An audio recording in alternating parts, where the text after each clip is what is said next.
So we do not have a quorum, so this will be an informational meeting only. We'll go right to, I think it is on.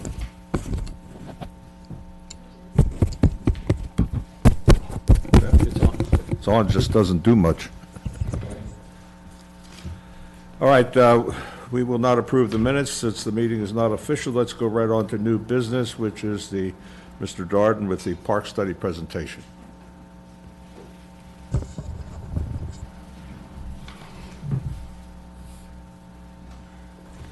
Thank you, Mr. Sullivan. Let's see if this turns on. TV's on? Let's see. Yeah, it just goes to sleep. Oh, No, it's coming. pardon me 1 second. Let's see if it comes on. There they are. They're on. And that advances, Stacy. This advances the slides. Okay. Thank you for having me, Mr. Sullivan. Well, I'll just hit the button. So, Greg Darden with Structured Parking Solutions. Thank you for having me today. I appreciate it. I'll be brief. Please ask questions along the way. And the format, do you allow public questions along the way as well, sir? Sure. You do? Okay. Sorry, I have my back to you, but the way it's set up, I can't keep my back away from somebody. So, first off, I want to discuss what's taken place so far and how we got to this point. Our team, I represent a large team that's composed of many companies. Those companies include Lord & Son, local contracting company, Volkert Engineering, which is one of the larger transportation demand management engineering companies in the Southeast United States, Lanier Parking Corporation is a parking operator and shuttle supplier, my company, and again, there's many other companies as part of our team. We've been watching the mobility and transportation system here in the county and as it's matured, and about middle of last year we felt that it was a good time to approach the TDC and make some suggestions as far as how improvements could happen to make improvements to the mobility system. A side note, mobility, just so you'll understand, in our industry, mobility is not just parking, it's shuttle services, wayfinding signage or wayfinding technology improvements, pedestrian improvements, sidewalks, crossings, bicycle pathways and improvements. So mobility is anything that people use in their day-to-day activity to move from point to point. Nonetheless, we approached the TDC with some concepts about how things could be improved to make adjustments, positive adjustments to the mobility program in South Walton. Those improvements were found of interest, and to help the county get a better grasp of our concept, we submitted a proposal, an unsolicited proposal. Again, that proposal was reviewed, and the county felt that it would be beneficial to utilize the State of Florida P3 Act, which required the county to go to a public solicitation before we could be adopted legally. So the county put out an RFQ and allowed other teams to be formed and submit counter proposals. That process took place, and we were inevitably selected as the preferred team. Since that point in time, since that selection, we've worked at risk with no obligation to the county to gain due diligence, fact-finding information about the system. Also, since the selection and the public process that we went through, we were able to also begin meetings with the county legally and other stakeholders in the area to ascertain their views and their thoughts about the needs for the mobility improvements in South Walton County. Because our process went through the TDC, our footprint of operation, if you will, our footprint of concern is from the Bay South, which mimics the TDC's footprint. So after we gained our information, we then created what we thought was a global master plan to improve mobility needs throughout the county. That master plan is not a short-term fix, it's a long-term approach, which I'll go through briefly in just a moment. Once we had the master plan, or our thoughts for the master plan in place, the next thing we did was we pulled off a portion of that master plan, which we felt were the most important improvements that should happen first. Again, I'll go through those with you in just a minute. So that's the process that's taken place so far, and today I'm about to show you some points on our global master plan, and also show you the points on our initial offerings that we think that we're recommending should be considered by the BCC.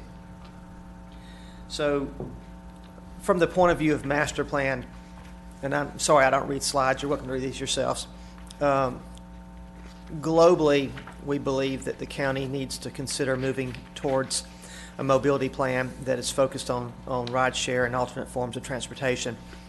The streets in both Scenic 98 and also around 30A were really not developed for high-speed mass traffic. And I think our team feels that a lot of the quaintness, a lot of the attraction of South Walton County is that low-density infrastructure, if you will, protecting the dunes, protecting of the coastal dune lakes, and then also the quaintness of the roads that you see. So because of that, you need to keep up with demand. This county has a full-time residency of about 60,000 or so homesteading citizens. That number is growing, and as that number grows, it's our belief that the county should keep up with these beach accessibility capabilities for those residents. So part of our long-term master plan is making improvements today that can be leveraged and built upon in the future to assure long-term accessibility to those beach areas without putting additional burdens on the roads, actually trying to alleviate burdens on the roads. So one of the cornerstone concepts of that is exactly changing the mindset and going more towards a ride share and or mass transit park and ride type system. You can read through these yourself, but part of that park and ride would be expanding shuttle systems, both for public and for employee use. Again, we want to promote alternate forms of transportation, whether it's bike share, the ride share programs, which are Uber and Lyft, and also promote technologies. A lot of mobility problems can be solved just by good information and getting that information out to people about ride share programs or about alternate forms of transportation. So we want to promote the growth of these through technologies. Specifically speaking, as we took the approach for the master plan and determined what needed to happen first or what should happen first, we focused on one primary principle. One is that a lot of communities in this area, beach-type communities, did not take advantage of gaining control of properties when it was available, not just for their needs at that moment, but for future needs. This county is in an interesting position where we've identified a handful of properties that we believe and are recommending that the county should consider gaining control of, again, not just to meet current and demand needs, but future needs as well. So a lot of our initial offering, a set of recommendations is built upon gaining control of certain properties to meet pent-up needs today and allow for expansion in the future. I'm going to go through these sites with you in a moment, but to give you some background and some statistical data to support what we're suggesting, we've just finished a study, and in general terms, the county has approximately 1,200 parking spaces in its control along Scenic 98 and 38. So you have 1,200 spaces serving approximately 8 public beach access points and 74, I believe, community access points. You've got citizens of about 60,000 and growing quickly. This county has consistently been one of the top counties in the United States for growth, and you're seeing that growth now in the northern part of the county, and the emerging of that growth in the northern part of the county. So on top of the 60,000 residents, you had roughly 4 million visitors last year, and you've got a little over 12,000 second or third style homes that are largely in rental programs. So there's a lot of demand in the area. So again, the basis for our recommendations on these properties is largely to meet pent-up needs today and then allow expandability for the program in the future. Starting on the west side of the county along Scenic 98, I don't have a pointer that will pick up on every screen, but you may recognize the southern part of the yellow area as the Pompano Joe's public beach access point and parking lot. we're working to control a piece of property in that area, and if successful, that property could bring in approximately 125 new parking spaces to this little system. At each of the areas I'm about to show you, including this one, we're also recommending adjustments to the existing beach access parking locations. Those adjustments would include items removing a few parking spaces to make way for drop-off areas. Today, those drop-off areas would serve as areas for people to drop off their families and their beach materials, and then afford them an easier transition to park a little bit more remotely, and then reverse the process when they get ready to leave the beach. We also believe that many of these beach location points don't have quite enough bicycle parking locations, so we would probably also be recommending that some spaces be closed off to validate and provide more bicycle parking. Again, trying to change that mindset to use alternate forms of transportation to get to the beach areas. Lastly, we're not here to make policy related to this next subject, but the bottom line is that they exist and they need to be dealt with, and that's golf carts.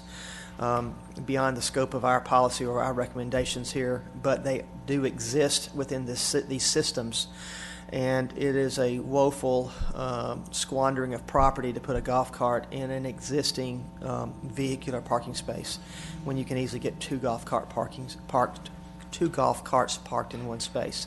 So part of our recommendations will also include some dedicated golf cart parking in certain locations based on the demand of golf carts in that area. These are nothing but restriping exercises. They're very low cost, and they can be reversed as needs change. Moving to the east, the next site, excuse me. Can I interrupt you just real quick? Yes, Lee. The concepts of more bike parking, doing a pickup and drop-off space, and more golf cart parking, is that just at the accesses that are in these highlighted areas, or are you all recommending that for all that need it? Good question. The slides I'm showing you are just the sites that we've isolated improvements that would include land and new parking. But yes, absolutely. We're working on a global master plan. There'll be a written document that will be presented to BCC. I'm hitting the highlights of that document right now. But absolutely, all the beach access points need to be looked at for a number of improvements, including bicycle and potentially golf cart parking locations. Yes. So the second site, again, the crooked-looking building in basically dead center of the circle is Amalfi Coast. Just to the south of Amalfi Coast, there is a public beach access point. I believe that those parking spaces are not currently improved, but they're on schedule to be approved, Brian? They are. We just released the design engineering firm to go ahead on starting the design permitting process. Thank you. Recently purchased property. Thank you, Brian. There's actually three properties just to the east of Amalfi Coast that we had originally identified as a potential location for more parking. That property is in the process of being donated to a church right now, and we're actually have active conversation going on with the church at this time to try to work out some type of agreement, cross-use agreement, where we could use those parking spaces for the public when the church did not need them for their services. If those exercises are successful, we believe we can bring about 180 spaces to that parking system. Continuing to move east, we're now in 30A. Just as a point of reference, to the east of the circle and south of 30A is the Fort Panic public beach location. And then just to the west or left of Fort Panic, there's a new beach access point that the TDC has recently gained control. That area has been highly utilized this year and last year. We've experienced in our own studies as many as 100 vehicles parked on, quote, illegally, but parked on the unimproved right-of-way areas. The TDC obviously recognized that, and they're going through an exhaustive effort right now to create some formalized right-of-way parking that starts just to the east or right of the yellow circle and moves west or left on 30A. Just to the left of the center of the circle, there's an establishment, Stinky's Restaurant and Fish House or whatever it's called. the different establishments they have there. Gives you a point of reference. And then just to the west of that, we're looking at the possibility of picking up a little bit of property that would bring an additional 105 or so spaces on top of the right-of-way improvements that the TDC is already engaged in. Continuing to move east, now you're into the 393 terminus into 30A. 393 is basically dead center of the oblong circle. You've got the really successful beach access point just to the south of that intersection of 393 and 30A. Gulf Place development is to the west of the circle. The short of it is that 393 is the most convenient beach location access point for those citizens coming south from 331. That beach access point is continually experiencing critical shortages of parking. Also, as a side note, the amphitheater at Gulf Place is under a contract, or I'm not sure if it's closed yet, but it's public information, and the group that's buying that wants to take that amphitheater and use it more for its intended needs, as small one-off art events and whatnot. So the stress on parking and transportation in that area has grown quite a bit. Just north of if everybody understands, on the northeast corner of the 393-30A intersection, there's a restaurant under construction that will be opening up in a few months. Just to the north of that restaurant, we have that piece of property under an option agreement. And we are suggesting that option, or recommending that site be considered for more parking, and that's the one site that we're actually recommending consideration in the future for a small garage.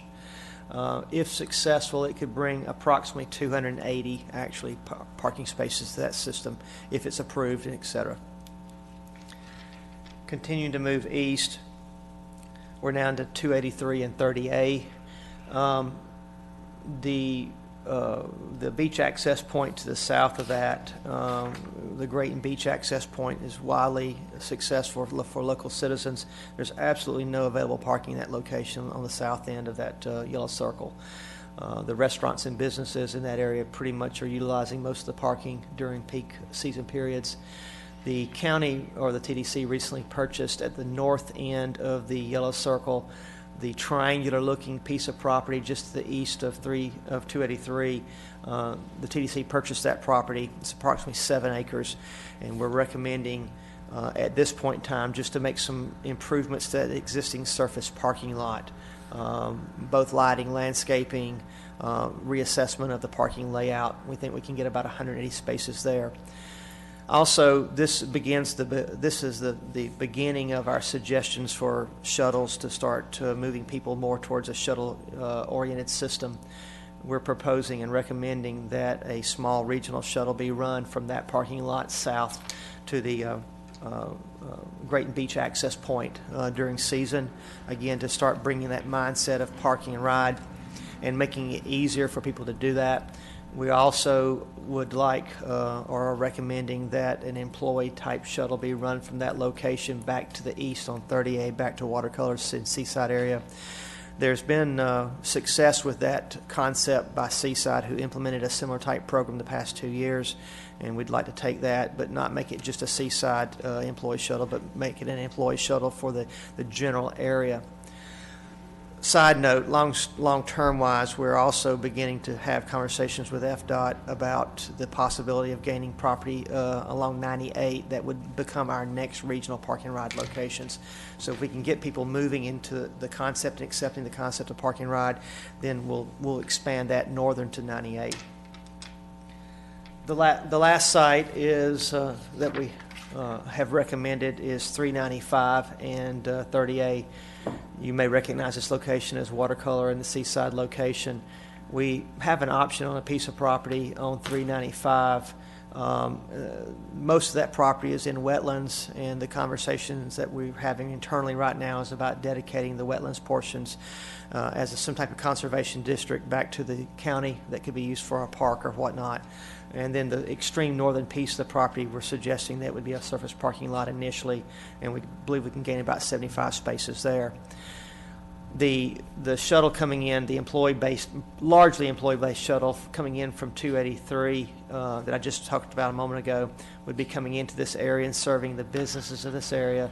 And then lastly, we'd like to also include the beginning of a citizen-type shuttle, visitor-type shuttle within the Seaside watercolor area to again begin the thinking and the movement of getting out of your cars and riding a shuttle within this district. The only other thing I'll make a comment about on shuttles is that we're also beginning to leverage the strength of other groups and committees that have already laid groundwork for shuttle and park and ride concepts. Seaside Institute and some other groups have done some very good work. We like the direction that they're going with the shuttle concepts, and the short of it is that we'd like to come back to this body and express a little bit more interest and a little bit more direction for that. But the short of it is that we're trying to bring all these groups together right now and get a collective global county master plan for long-term mobility and transportation, including shuttle. So at the end of the day, if you type all this information, if everything that I just showed you were to happen, these recommendations were approved at BCC, we're looking at adding around 900 spaces to the parking system. Still, those 900 spaces are really just meeting existing demand needs, in our opinion. We also, as I discussed, we want to start the public and the employee-based shuttle programs and get the mindset moving towards park and ride. We also would like, or would be asking for permission to implement a wayfinding-based phone application. It would be a free application available to anybody, both visitors and citizens of the county. That phone-based application helps do several things. One is it helps do away with a lot of the signage. These type of mobility systems can clutter areas with erroneous signage, and we want to go the opposite direction, especially around 30A. So we would be advising people through various media outlets to, when they come into the system, to download the app. It helps them locate shuttles. It helps them see shuttles in real time where they are, to remove that angst and that those concerns about sitting and waiting on a shuttle. And then also the application would be utilized to help with the managed parking system and help people understand where parking was available and add time to their parking. At the end of the day, you have to figure out how to pay for this system. And this is sorry, I've been going as quick as I can, but this is the short show, a longer show that we explain how municipal financing works. I'm sure most of you are addressed in municipal financing, but historically these systems, these infrastructural systems, are either paid for by additional taxes or by user fees or a combination thereof. What we're suggesting and recommending is the combination approach. The combination approach would include converting the county parking systems or spaces to a managed parking program. That's really important for a lot of different reasons. We all know that there's a lot of very successful communities along 30A and Scenic 98 where these homes and condominiums have many bedrooms and very few parking spaces. And those families have got to park somewhere, and it's just, the bottom line is, it's our belief and our proof that we've gone through looking at the cars being parked, that a lot of these cars parked are being parked from residential activities, not necessarily from business activities or beachgoers. So going to a managed parking system helps assure that the parking spaces that the county physically does own and control are being utilized for their intended reason, which are primarily business use and for beachgoers. So back to the managed parking system, what we're suggesting is that the first 30 minutes would be free. If you order a pizza to go, or if you want to pull up to a beach area and offload your family or your goods and supplies, do it in 30 minutes, you do it for free.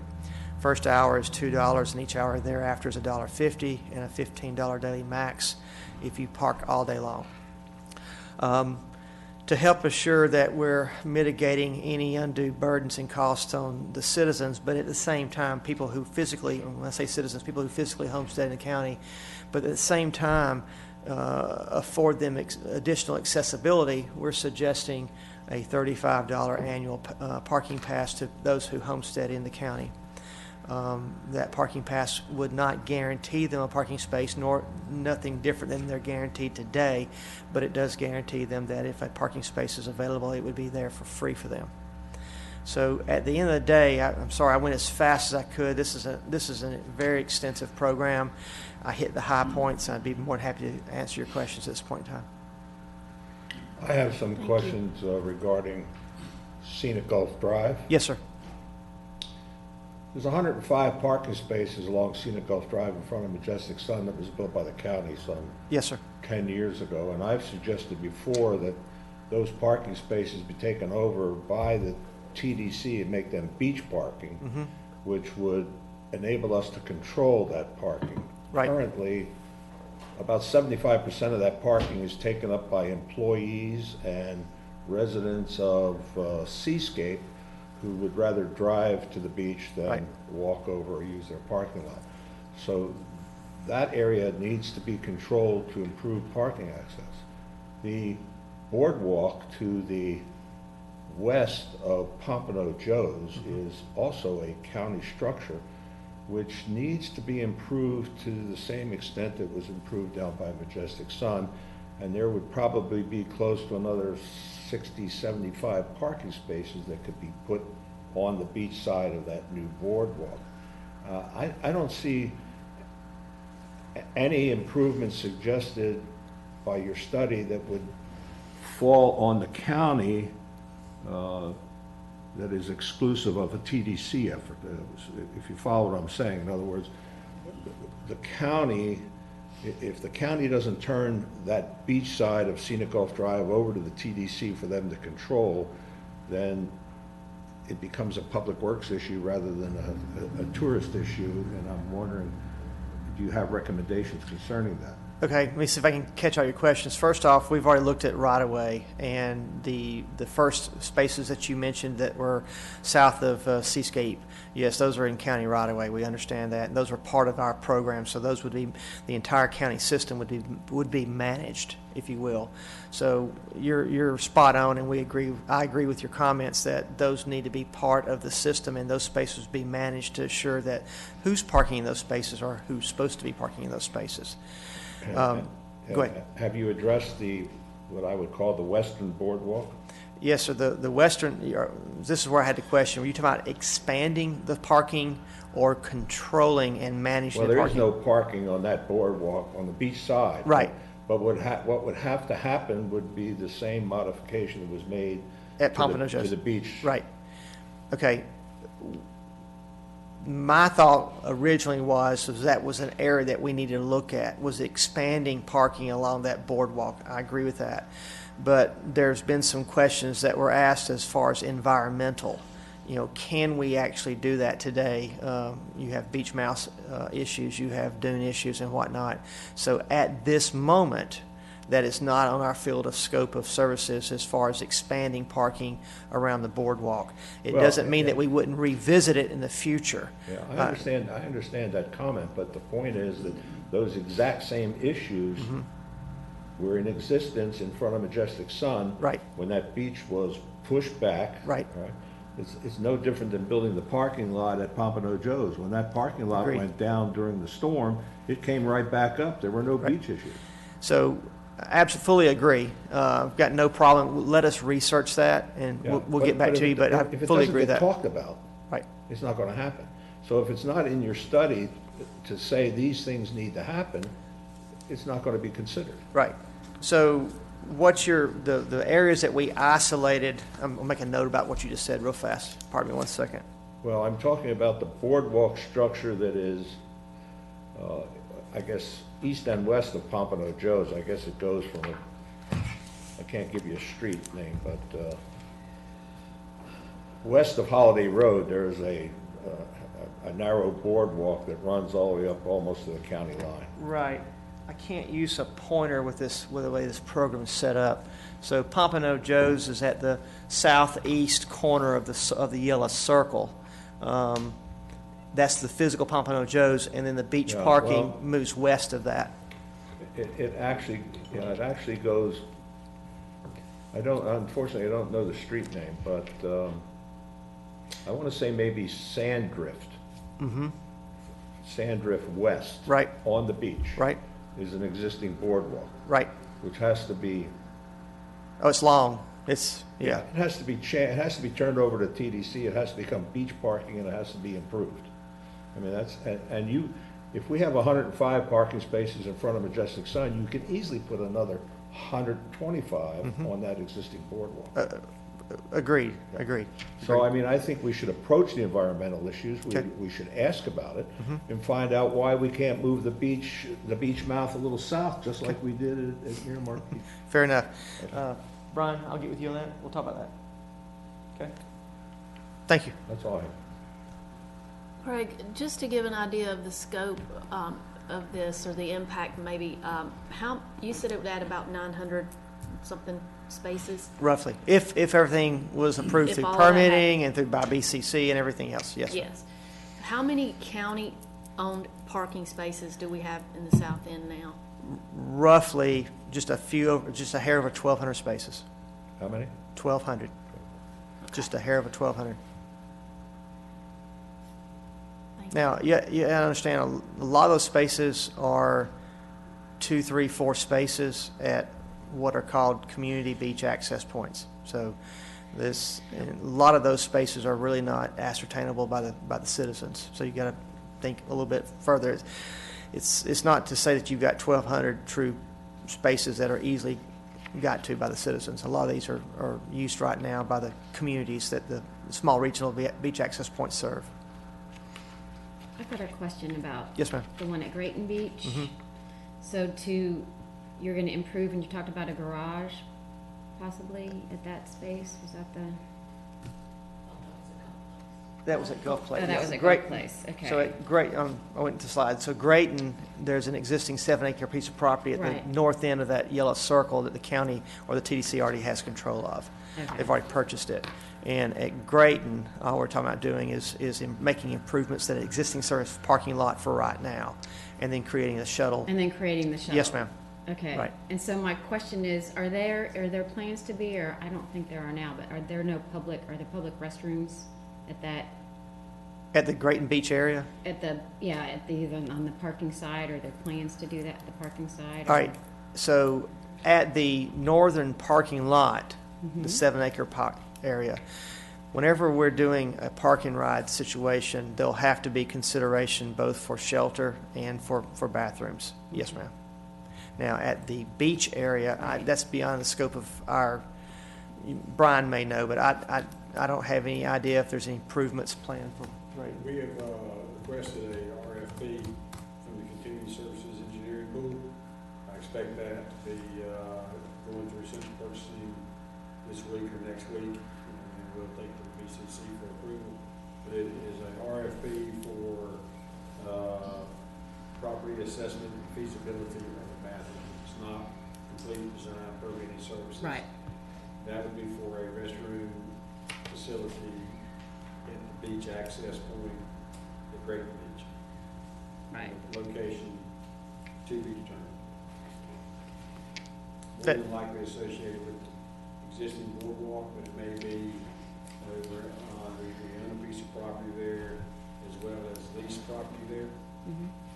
If you're familiar with our small overlook structure, we own a piece of property right there. It's about, I think it's 40 or 50 feet wide. It goes down to the data system. Could be a possibility there. Engineering firm will look at everything. The biggest problem is FDP permitting, is everything there will be seaward of the CCCL line. Right. And of course, there will be many different groups that want different things, or don't want anything at all. Right. So, Right. But there aren't facilities now currently at that parking in that. At the parking location, there's nothing. No, ma'am. That property was originally privately owned, and there was plans from what we understand to do a hotel and some other things. There's a stage, if you will, a wooden area that's right on the side of the right-of-way, and that's the only actual improvement to the entire area, other than some small lighting, and I think there's a small shed that the lifeguard uses for storing materials. Because I would think that if you're gonna we're looking at shuttling people from that parking lot, and there's kind of an obvious deficit at that beach access and has been for years, but now if we're gonna make it easier for more people to get there, then we should have some kind of facility. Agreed. like that. Agreed. And part of we really want people to embellish and adopt the park and ride concept. And if the shuttles are not on time, if they're not clean, if they're not convenient, if there's anything, people will look for a reason not to ride those shuttles. So we have to remove all obstacles. Those that you mentioned being some of the obstacles. Right. Any other questions? That's it. Thank you. Looks great. Do you want to allow the, Certainly. I didn't know if that was protocol or not, sir. Are there any questions from the audience? I guess you did a good job. Thank you. Thank Yeah, you, sir. thank you. I'll get back to you on the other items you mentioned. Thank you. Thank you. Thanks for your input. Okay, where do we go from there? I needed you to either give it a thumbs up. Yeah, that's my question. Yeah, obviously, Jay Toosa, Executive Director, Visit South Walton. Obviously, we don't have a quorum, but if the committee would still make a recommendation based on the people here, obviously, and we'll relay that to the TDC that there wasn't a quorum, and it's not an official vote, but just based on the members that are here, whether or not, you're in favor of the program or not. I would appreciate that. Yeah, I have a little problem defining in my head a 2 or 3 sentence definition of the program. In other words, what is the express purpose of the study? Are we trying to take this to the TDC, to the county, or? We are. Yes, that is the plan. So at the next TDC meeting in December, we'll be bringing it to the TDC, and then the second week of December, we'll bring it to the Board of County Commissioners for their review. So let me just kind of back up and tell you kind of where we are with this plan. So there's multiple phases. So first phase is to evaluate what we have, which Greg and his team have been doing. And as part of that is to assess whether or not we want to implement a managed parking system. And that would probably be in the way of paid parking in South Walton. So as Greg mentioned there, you kind of saw those rates there. You go down for an hour or two, you pay a certain amount of money. Residents would have a separate criteria that they'd meet. You'd have a parking pass, annual parking pass that you could purchase for $35. So that's kind of what we're looking at from starting off. Let's get started with a parking system in South Walton so we can really get a handle on parking and what's going on from that element. Next phase is to begin purchasing property and expanding the parking footprint in South Walton because we're very deficient in our needs for parking right now. I don't see that as an issue. I mean, we've been doing that since I've been on this board. We're buying property. Why would we have to recommend that or enforce that recommendation at this point? Well, I think that's just part of this plan. And it could just be something of, say, we support continuing efforts for enhancing parking in South Walton. It could just be something that simple. Mr. Chair, if I could, sorry, Jay, go ahead and finish. No, go ahead. I'm good. In the effort to try to help with some limited background with boards, like every month, we don't have a quorum. Right. Right. I would suggest that the presentation was made. No one on the committee members that we do have here stated no objections, had questions. It may be suitable for us to say, let the record state that the presentation was made. There were questions asked. There was no objections from the committee great. members that were Right. present. Yeah. I just kind of wanted to be documented. Does that help came, you? Yeah. Yeah, that And it came I before mean- the Does that help committee. you? My only concern, Rick, is that, and again, I'm being partisan about this issue up on Scenic Gulf Drive, which is the stepchild of Walton County. That we're getting ready to take this to the county, and we're not even going to address at this point the issues that I brought up about parking along Scenic Gulf Drive. Right. So my personal opinion is it's not ready. There- All right? There's many pieces to the process, and we, as an advisory to the TDC Advisory Council, that ultimately goes to the county commission, who is charged with governance and to make the decision whether to pull the trigger on any of this, correct? Correct. That's what we're merely doing, is we heard a presentation, we had no objections. or questions, I'm very supportive. and it goes to the next, it goes to Well, the and next. let me say this, Right. Bob, let me say this, just this, I hope will kind of ease your concerns about that is, this is multiple phases. And so obviously, we can't do everything out the gate in phase one. I mean, I hear your concerns, and we can certainly address those concerns, and whether or not they come up in a phase one, a phase two, or even perhaps a phase three, that's to be determined. Okay, but just let me say what I heard. I heard parking improvements on 38. I heard nothing about parking improvements on Scenic Gulf Drive. That's not true. No, we Do we started need to, there. do you want to look at the slides again? Scenic No, Gulf we're talking Drive. about the two beach access points. That's 35 parking spaces that's going to go in front of Amalfi Coast. 35. That's not correct. No, Pardon it's me? not. You want to No. readdress that, Greg? I heard mobility for. Yeah, let's back up. Let's make sure we're all on the same page, because that's Yeah. not accurate. So let's, Yeah. Sorry, That's Mr. not Sullivan. accurate. I was trying to go quickly, and maybe it's my fault, I went too I'll fast. just take over and I'll jump Yeah, back up. sure. So I'll be real fast. You've got Mr. the Sullivan. pages right here in your, Yeah. if you want to So- follow, I mean, it's all Mr. right Sullivan. here. It's right here. I think, Brian, you gave me that number, didn't you? 35? That's the parking area on the south side of 38, associated with the new property we purchased south of the Amalfi Coast. But there's That's not other even- areas that we're talking about. Yeah. Right.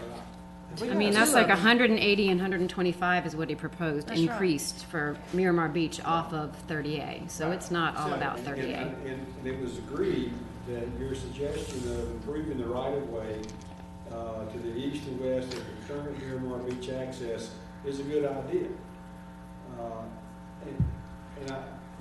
And I think it's already been talked about in the past. There's been opposition like there is on everything down there. There is some property ownership issues as well down there that may be a little bit different. I'd have to go look at right-of-ways and all that. But I don't think that it would be appropriate to stop this process now to include that area when it's recognized that it is a good idea and it will be considered and included later.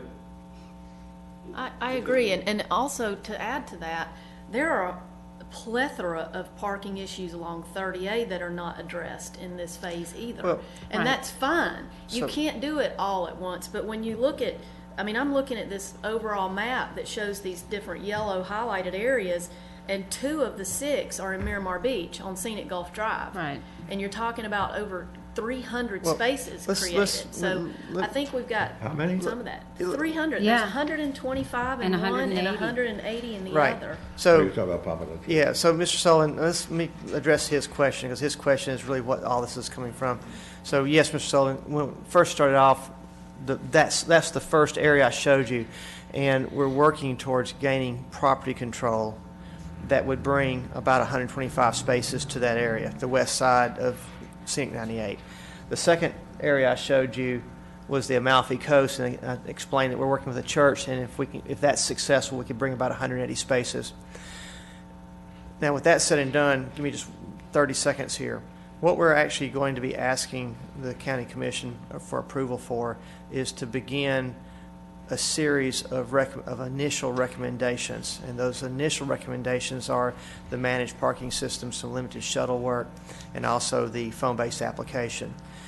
We'll be required at that point in time to bring any development activities back to after we go through permitting, back to BCC for consideration. What we were doing with these 6 slides is showing you a glimpse. We don't want to do anything outside the public realm here. And we're showing everybody publicly and then as committees the initial areas that we're trying to gain control of for future development needs. That doesn't mean that we're not considering and continuing to consider every other improvement to parking, whether it's the west boardwalk area that you referenced, whether it's additional right-of-way improvements for parking, which you originally referenced, whether it's the continuation of what TDC's already started with it, right-of-way improvements. So all of those are still part of the area of concern and what we'll continue to study and continue to bring recommendations for. We're just showing you, again, the 3 asks that we're asking BCC for in December. the management system, wayfinding application, and limited shuttle. And then all these other things would continue coming back to the BCC as we have property control, as we've understood whether or not environmental improvements allow for an expansion of the West Boardwalk as you suggested. We'll continue coming back to make those suggestions and those recommendations. And I hope that helps answer some of your questions. And Greg, I do have a couple of questions related to what Bob asked earlier, somewhat. AvCon parking study, and may need Brian to help out with this. In that 1,200 existing spaces, legal spaces, let's say, AvCon, is that study in the process of being implemented where they were adding right-of-way formalized parking where it wasn't before, Brian? And I'll speak, Brian can correct me, but the TDC's approach towards right-of-way improvements is based off of that AvCon study. So do we have more parking spaces to come from that? Because I don't think they've actually implemented all of those study recommendations yet, have they, or have they? What happened is the BCC asked the Walton County Public Works Engineering Department to rank the areas, and from that they produced 8 focus areas. One of them dropped off because the land was purchased. It was a anticipation to lease the land. And then the other areas have been improved or under the process of being improved right now.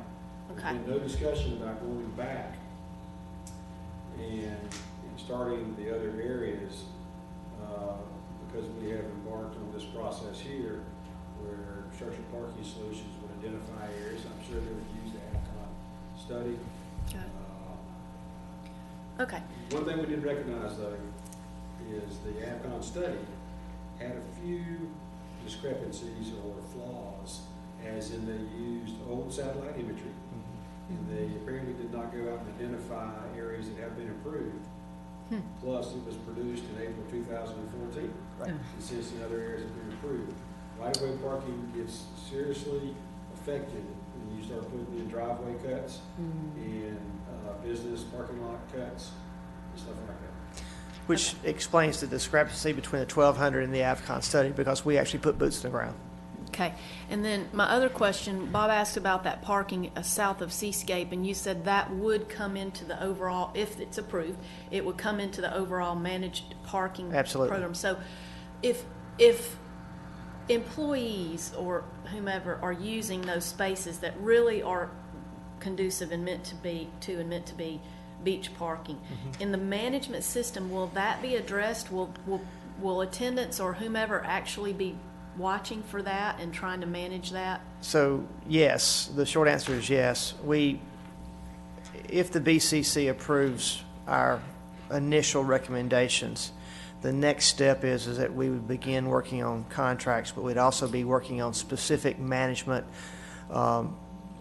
requirements. We'd be getting directions from both TDC, Brian's department, and the BCC. The short of it is that our initial models that we've built, we've dedicated a percentage of the parking spaces within the overall system for employees. I'm not capable of telling you exactly where those spaces will be located. I need input from Brian, the TDC, and others to help collectively isolate those. But yes, the short answer is, Lee, some of those spaces, as well as a percentage of all the spaces in the system, would be utilized for employees. But you could manage that so that 80% of them in a certain space aren't. The controlling capabilities, the management equipment that's available today, the technology that's available allows us to manage the system, or anyone to manage the system for that matter, and control exactly who's parking in those So you programs. could get some improvements at Seascape. Paid parking is going to solve a lot of that. Yes, it will. Right, but that doesn't mean that every parking space is a paid parking space, but every parking space will be a managed parking space. Yes, sir. Every public parking space. Every county space. Yeah. I nor the county has jurisdiction within private developments. Does that help clear up some questions? Well, back to our committee's purpose, I'm completely supportive. I'm going Yeah. to step down and Jay run the conversation. So I guess maybe we collectively can say that we agree with the concept and we recommend that you that's fine. proceed. Yeah, I mean, I like with Chief Talbot, when he weighed in a little bit earlier, I think that's a perfect solution. I'd just like to be able to move it to the next step, to the TDC Council in December, and then ultimately, like I said, to the Board of County Commissioners. So, in addition to presenting this here today, we had a workshop last week. We have a workshop on the 28th. We're actually going to schedule some workshops north of the Bay in Freeport and Defuniak as well. So we're really trying to get the community involved. This is a big project. It involves both north and south, the impact, because a lot of people from the north come down and frequent our beaches, and they need a place to park. So we want to make sure we get as much input as possible. Just like your thoughts, Bob, appreciate those, and we'll certainly, I was just kind of sidebar conversation with Brian, and we're going to take a look at that. I mean, wherever we could possibly get parking, I mean, we need to look at all our options. So we'll definitely be looking and seeing how we can work that into consideration. So I appreciate it. When is that workshop on the 28th? Hold on, let me grab my phone. And where? It's going to be here at the annex, and I think I saw that. I think that one's scheduled for 5 o'clock. 4, I think. 4 o'clock, I think. It's 5 o'clock. Yeah, we had the one last week. It was at 4. We're trying to get them a little bit different in times. Like this one, we invited the public to come. It's during the day. That's obviously hard for people who are working. So the other ones we're doing in the evenings. But the one on the 28th is scheduled for 5 o'clock here at the annex. Thank you. And we're still working on the ones for Freeport and Defuniak. We're trying to get those scheduled now. So we'll be putting an ad in the paper and putting some information out on our website about those as well. So, I mean, any questions that I can answer, I think, Greg obviously, went through everything, but anything that I can answer, I'd be happy to. So, great. Thank you. Thank you. Thank you. Thank you. Okay. Yes, sir. Come on up, please, so I can hear you. Oh, sure. I'm just curious about I'm Mike Sullivan. I'm on the board of directors at Amalfi Condo Resorts. And I'm just curious about the nature of the shuttle program, because, a typical family comes and they have 2 or 3 coolers, umbrellas, you name it. And I was wondering how many shuttles you'd have to have during the peak season to get these people back and forth. That's a good question, and maybe you can answer that.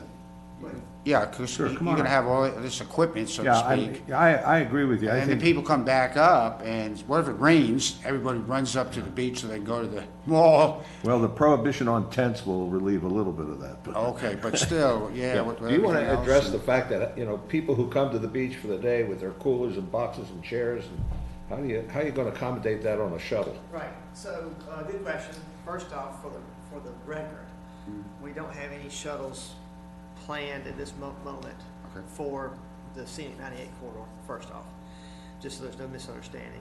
Doesn't mean that as money and demand needs require it, we wouldn't consider it. As far as how you get all the stuff on and off the shuttle, there's different degrees of shuttles. A lot of people want to think of a shuttle as a Greyhound bus or a small shuttle like you'd see at an airport. We've worked with Pensacola Island, and they originally had the small shuttles at Pensacola Island, moving people from the resorts to the public beach areas and whatnot, and they were using more of the enclosed shuttles like you'd see at an airport parking ride. People weren't using them, and they just would not use them. And we went in and made some recommendations and suggested that you go to more of an open-air shuttle where you actually can just step on and step off, and it's bench-style seats. They're much more quaint. They look more like a shuttle you'd see in San Francisco, the old streetcars. By having those kinds of shuttles where you didn't have a single door, you could literally just step onto a rail and then step onto your bench seats.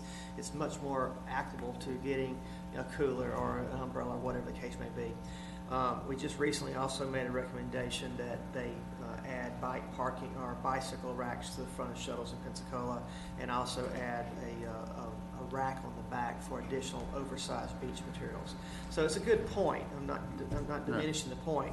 You can only go so far to mitigate those items. At the end of the day, a shuttle does not solve all problems. You're going to have some people who have a caravan, and that's why the parking and the drop-off locations for the parking is very important. So you're only ever going to capture part of the traffic from shuttles, not all the traffic. If you have to walk, say, to Amalfi, that's a long long walk for a family. Agreed. So, if there's an area that we need to look at and form a partnership with one group or another, I'll give you my card, contact me, let's talk and see what we can do for you, okay? All right, very good. Pleasure. I think I'll give you a card right now. Thank you. So Brian, you're up. Thank you, committee members. Brian Kellenberger. Can you spell that for us? Brian K. Updates on the Chapter 22. I'll get that. Chapter 223 updates on the revisions process. So, did not make it before the BCC on November 7th as we had anticipated. So it is now scheduled for the 28th.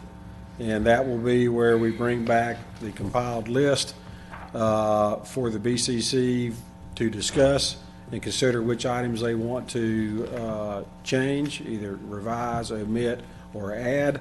And from there, Sydney with legal department will draft what is called the draft copy of the actual verbiage, how the code will read, and that will be voted on at a December 12th BCC meeting. So the bulk of the discussion will be on November 28th. Encourage everybody to attend if they want to participate in the discussion. That's the And, regular BCC meeting in Defuniak? pardon me, that'll be, at the regular BCC meeting. We didn't really want to do it that way, but because the first November meeting got moved up a week, Sydney simply didn't have enough time to get all that information into a compiled list that would have a basic verbiage, what the verbiage would look like. So it wasn't really a draft copy, but it would be a list that had all that. So she has all the information. We're working with her. And so I feel like, all the items that we've discussed in this committee, as well as the beach management committee, the ones that, were important to most people will make it to that discussion. And of course, if they're not, there's always opportunity to come to the podium and request that it be considered. And hopefully we'll get some, more revision. A lot of it is some simple text changes to offer clarity, remove ambiguity and conflict. And so. I got a question about one of those on that Okay. list. It's just it's on the second page. Let's see, 2G. Prohibit delivery vendors. What's a delivery? Is that all any? Okay, we have two types of vendor permits we issue. One of them is a delivery permit, and one is a specific place permit. So a delivery vendor is allowed to deliver goods or services to any beach, public beach, and/or single-family dwellings or private beach if they have been asked to do so. And so the storage at the toe of the dune term in the code was originally intended for the delivery vendor, because a specific place vendor is a vendor that has the owner's authorization to vend on that piece of property, typically a resort community or a condominium Right. or something like that. So the And delivery so- vendor is the public To the public beach, Okay. and so they are not allowed storage boxes, whereas specific place vendors are allowed storage boxes, so they have a place to store their equipment. So what's happened is that the delivery vendor who used to deliver by the day has moved in more to a weekly contract or a annual contract. And so the storage at the toe of the dune has become a little bit of a burden. And so that's what that is addressing is, the other problem we have at public beach accesses is that when the vendor starts to store their equipment there, the general public Right. then realizes that they can do that or are allowed to do that. So, So this is Yeah, I was just making sure, so that covers the beach chair vendors stacking their stuff at the toe of the dune correct. on public. Well, it will address public and private. Okay.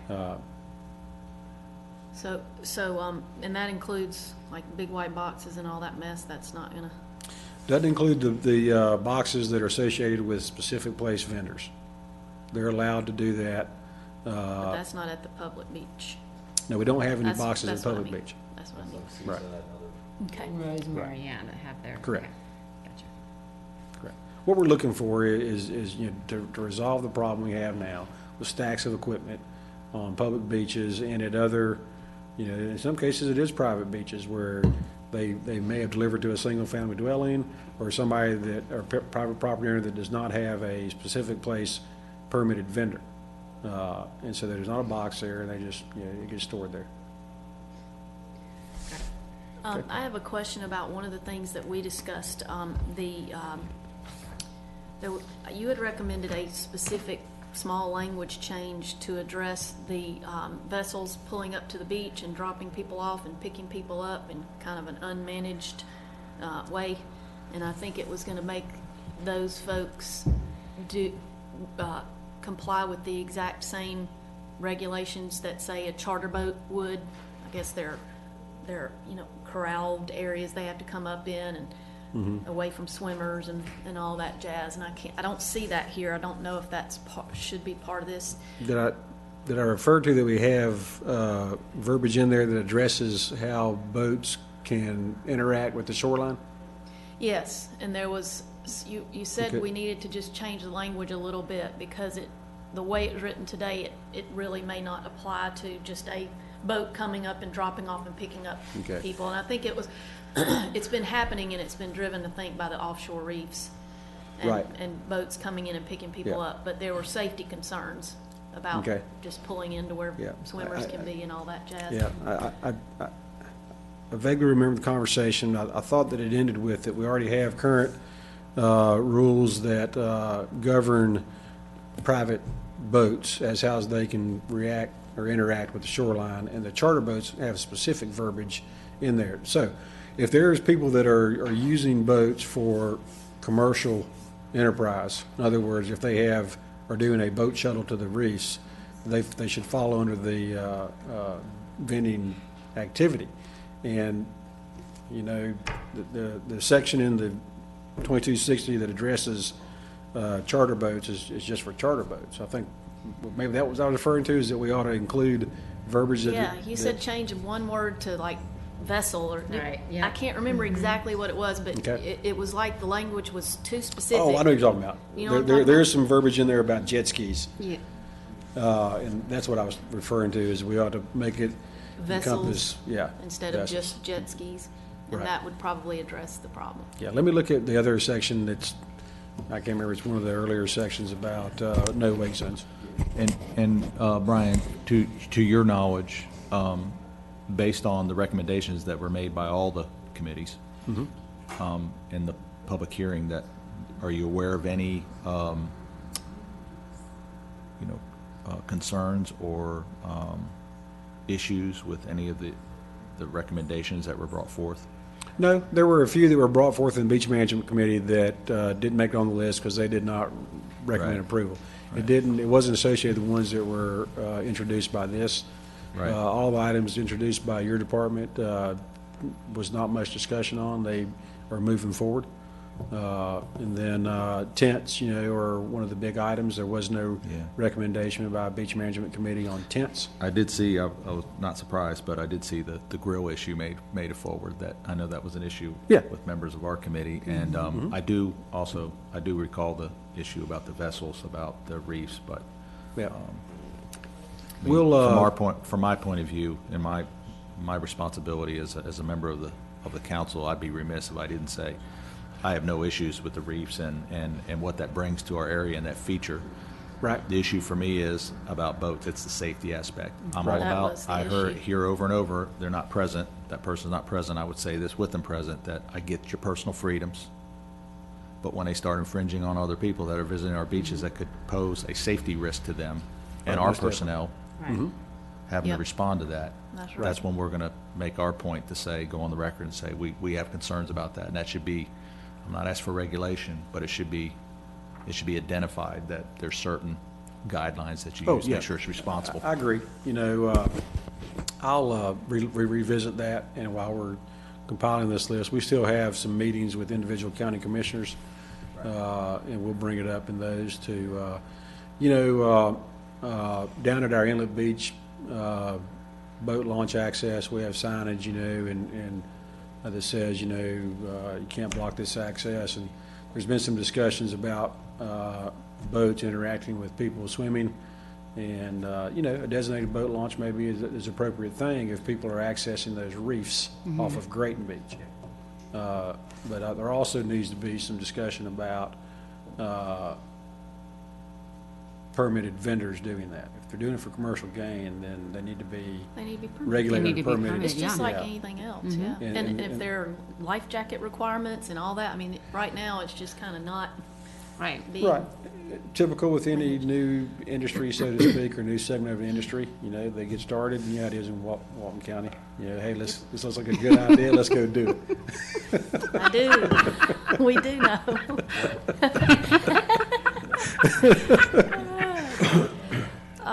I just have one last comment, and sort of comment / question. I noticed in the red, there are documented recommendations from the Beach Management Committee. We went through this and spent a lot of time on it. I think we voted on it. I think we did have a quorum and voted on some things, but it doesn't talk about our recommendations anywhere. And I noticed that couldn't attend, but I watched the public workshop as well, and our committee wasn't mentioned, and I feel like there is a value, if you have 3 or 4 or 5 groups recommending something up versus one, I think there's a value to that, and I think the BCC needs to know it, and the TDC Advisory Council needs to know it, and if we're spending our time on it, it should be moved on up the chain, whether, the only thing I noticed that's not on here that I thought we voted for was a county managed vendor program. We recommended it, yeah. I understand that might not be popular, but I think our committee did recommend it. And so I just would appreciate having our recommendations that we voted on as a committee represented somewhere in the process. When we had that meeting, do we have a quorum? 'Cause Yes. for some, we did? We did. Okay. We did, for the first Long time in a meeting. long time. We worked hard on it. It was Okay. a long meeting. So not criticizing, I'm just saying No, I would I understand. appreciate it. I think that's the best way to do it. Okay. Go on. So while you're standing there, the next item is Scenic Gulf Drive. And Josh and I did take that ride, and Okay. I think the thing that came out, most of what we thought would be a good idea was to be placing that equipment, the benches and the trash cans, at locations where we think the bus stops. And Josh left me with the idea that he was going to get a hold of the buses. I'm not talking shuttle buses, I'm talking about that Okaloosa County bus and whatever else. Correct. And find out, are there designated places where they stop, or do you just stand in the street and wave your hand? We didn't seem to know that. But if there are bus stops along Scenic Gulf Drive, we think that might be the best place to put a bench and a trash can. Okay. Yeah, I talked with Josh about that before he left. He's actually on a 2-week vacation, but I asked him about what was the efforts. He explained what you just explained, and he has attempted to make contact with that organization, but has not got the final answer as there is at bus stops. From what I know about them, I don't believe there is scheduled bus stops. I think you call them and tell them where you are, and they come get you. Is that right? I believe so. Even the county bus? The Okaloosa Transit, I'm looking up their Yeah. website right now. I think they do have stops. I know they have a route that goes down Scenic Gulf Drive. Have you seen them? Right. So they should have stops. Yeah, there's another I was private- confused as to why the Okaloosa Transit came into Walton County, but It Oh, is yeah, they do. confusing. Well, you know what they do is they take Scenic Gulf Drive down to the shopping center and then turn And then around. turn around. come back around. Yeah. That's right. Sorry, it's taking me While we're working on that, I don't think there's any further business, is there? There is one more item. We have reached the end of our 2-year appointment to this committee, and so I appreciate everybody's help. If you're interested in continuing on for the 2018-2019 tenure or committee appointment time, I'd appreciate if you'd fill out a new application. And so Stacy has those. I think she sent them an email. And they have, so anyway, resubmit those. We'll be reviewing them. If you can get them into me by end of November, I'd appreciate. We'll be making decisions in December. And that way we'll be ready for the new January meeting when it rolls around. You had mentioned before something about possibly condensing beach management, destination Yeah, we improvement. talked about it. We have not made that decision yet, so we're going to go ahead and continue on with what we have. Okay. And There'll be I mean, this committee does well with what they're supposed to do. Our beach management committee does pretty good with what they're supposed to. I'm not knocking the committee members individually or collectively, but it had been so consumed with that HSDR project that getting it back on track then became hard. And the purpose of these committees are to, either introduce ideas, accept ideas from the public, and then make a recommendation to the Tourist Development Council as to their viability or appropriateness to our community. And so like I said, we do a great job of it. There had been some talk about doing it because Beach Management Committee was supposed to be only concerned with management of the beach. And this committee, because of its name and because our community is the beach, we actually get into some of their business. To be honest with you about your comment earlier is I didn't not value your input, but it's the Beach Management Committee's responsibility to handle codes.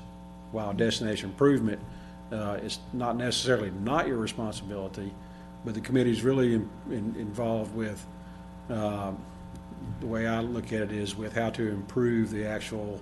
One of our problems is that we interfere with the county code because we're talking about streets and parking and all sorts of things that are off the beach. We do, but it's always been my impression that this committee would be concerned with, physical amenities of the community, and not necessarily. And trying to improve the destination, which is Right. South Walton. Right. I don't see it limited to 38. That's why I've not limited y'all, because I recognize that you do not see I that. think there's linkage between all of them. Pardon me? I think there's linkage between all of There them. is Yeah. certain, I mean, like you say, you can't say I want to improve the destination if you're not considering how we manage our biggest asset. Yes. So, anyway. I have one recommendation. Yes, As ma'am. you're kind of reviewing applicants or getting the word out there that you're looking for some fresh faces on the committee. Highlight the portion about attendance and how important it is, because We are.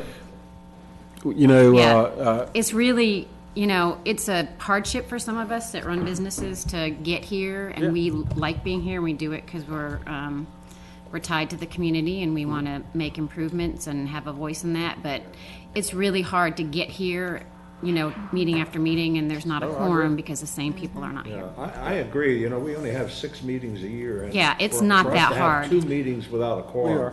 is pretty bad. Yeah. Bad. At the last appointment period, we had a lot of people that were interested. And then, once they got here and participated in a few meetings, they became disinterested.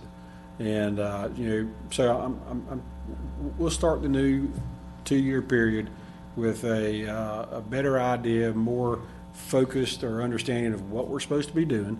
And I think that was part of the problem is I may not have done that as best as I could to keep everybody interested.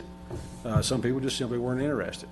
And then the other thing is too is to make sure that what we do decide on and it gets approved by the BCC, that we implement it, we make it happen. Unfortunately, destination improvement items, some items are fairly easy, garbage cans, benches, stuff like that, but we have found that it's not as easy as we'd like it to be. But the other large things, like improvements to beach accesses, purchasing new beach accesses and all that takes a long time, and you don't see the immediate gratification, of our thing, so. But yeah, I want people to participate, and I want the community to feel value, and what we do is important, and more importantly, is it improves the destination. And I want that with the Beach Management Committee as well. I didn't have that. That committee sort of went into a personal agenda issue, and it was hard to get everybody refocused on that, hey, I understand your personal agenda, but you're up here to make it better for everybody. Yep. So to answer your question, we've not decided to combine them. We're moving on with what we have. We may do that. There's also some discussion about staggering the appointment time periods. And so I would assume during this next year that we probably look at all those items. But we don't, we got to keep moving forward. We hadn't made a decision, so we're moving forward with what we have. Okay. Is there any more comments, Brian? No, I think that's it. Anything from the people in the room like to say anything, or I got, otherwise, go ahead. back to the Scenic Gulf Drive amenities. Yeah. That's, interestingly enough, there is no stop other than Silver Sands Premium Outlets on that entire route. There's no stop? In Walton County, there's no stop. And I think that route was added just to get employees back and forth to Silver Sands. They Well, felt like that would be, and also the route does start on Scenic Gulf Drive down in Okaloosa. So it was just, I guess, easier to just make the loop. Yeah. I don't know. But anyway, you can't use that at the moment, unfortunately. I wish there were stops. Well, That would be great. I think it might be worth a phone call to these people and say, what, do you stop for pedestrian, or people that wave at you, or, maybe, why shouldn't there be stops if they're running down? Maybe we just ought to identify some areas on the bike path and recognize the benches are for the people that are using the multi-use path and not for trying to coincide them with a bus stop that may or may not be there. That's perfectly legitimate too. We just sort of thought that if there were places where the bus came, that would be a good place to put it. Yeah. Yeah. I mean, like I say, I always thought the intention of the When you benches. talk about moving people up and down that road, Right. why doesn't this bus stop? If it's using the Well, road, why isn't well, it when if and when that gets into play, and there is a bus stop or a loading unloading zone, there will be the appropriate amenities associated with it. Yeah, no, So let's I'm don't, talking you know, about if this we won't current put benches. Okaloosa bus. Pardon me? I'm talking about this current bus that runs by every hour. There's Okaloosa Transit Yeah. that goes through there, but they don't Well, stop. if they don't have any established bus stops, That's my- maybe if we put a bench in, they'll establish one. Yeah. Or they tell us where they'd like to stop and we'll put a bench there. But I think. it Benches might are be- fairly inexpensive. We got to move some around or add some new ones, we can do. Well, just let me ask you a question. Do you think it's worth a phone call to them and say, It is, and Josh is working on that. do you stop? Why wouldn't you stop? And would you stop in front of our beach accesses? We'll have the answer for you here within a couple of weeks. I'll make sure it gets emailed to you, or Josh corresponds personally. Thank you, sir. You bet. All right, if there are no further questions or comments? I have a Oh, I'm question. sorry. Brian, I thank you for your update too, and I don't know if this is something that falls within your purview, but maybe you can point me in the right direction. I know we talked about before, like some of the, I'll call them some of the amenities, but some of the improvements along the roadway with the bridges, multi-use path and all that, and some of those pedestrian crossovers, say, for instance, Western Lake. If I could, I want to move forward kind of past that further west. Some of the pedestrian crossings that have been improved where striping's been placed and new signage, will there be lighting put on some of those? And the specific one that I want to try to pursue is, there's one, I know we got a new restaurant going in at 393 and 38, and they're doing quite a bit of, it's impressive improvements what they're doing along there with the walkway, parking and all that. But they placed a pedestrian crosswalk across from, I can't remember the name of the condo where Growler Garage is. Yes. You know what I'm talking about? Yep, And there's I do. a small ice cream shop in there too. Will that be lit? I don't know if that one is specifically, and the reason I say that, okay, so we're working with Public Works on getting the appropriate signage that includes lights, flashing lights. The model we used at Western Lake is the new standard. Right. And since it's lighting crosswalks is actually a Public Works function. Okay. But we are working with them on possibly helping funding some of them, getting rid of some of them, and more importantly, quit adding ones just because somebody requests one. Yeah. The that reason I was- say that one yeah, there that's- is I would like to see that one go away because the parking on the south side of the road in the unimproved right-of-way is dangerous.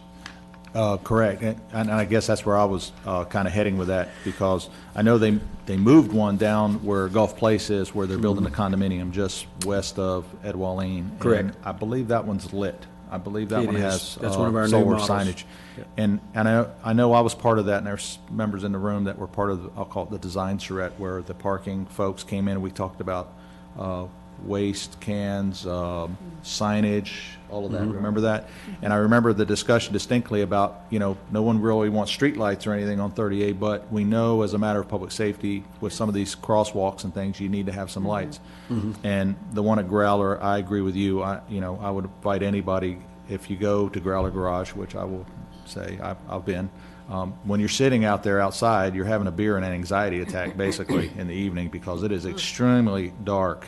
And the way the cars park there, people are trying to utilize that because it's designated now with the striping and everything, but it is risky.